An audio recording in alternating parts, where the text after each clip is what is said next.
Kevin is back in the house. Kevin, how are you? I'm doing great, Darren. Guys, this is 2 weeks post-transplant. So what we did with Kevin is we lowered the hairline. Now what you can't see here is the transplant area.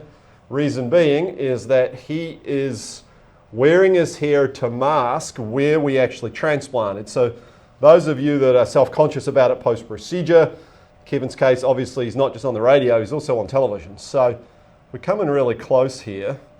I just kind of want to show you guys, here's the transplant area. And this looks fantastic, super clean. What's really interesting is a lot of the transplanted hair is still in there. So he can simply style the hair here to mask this. We'll have a look on the other side here, and again, very, very clean. Usually the transplant hair will fall out, and the little seat of the bulb will rest under the surface. In this case, it's still under there, still in there, which is fantastic. Let's have a look at the donor area. You can see a little bit of, I guess, collateral damage, for want of a better term, from where we took the hair. This is only temporary. This will obviously fill in and heal up. Obviously the ability to wear the hair very short with an FUE, a follicular unit extraction procedure, is really important to some guys.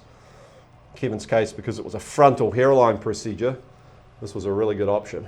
I feel like the recovery has been filled with very little like physical stress, physical pain, anything like that. I definitely iced right after for a few days, but been able to shampoo normally and get back to all my normal activities. So that's been honestly probably one of the greatest parts about it, is the post-recovery process for me. I have not felt really any physical pain. Awesome.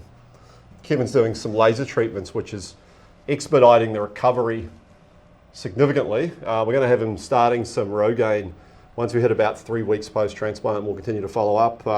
Don't forget to follow this man on the fan. Check him out, guys. Thanks a lot, Kev. Cheers. Yep, you bet.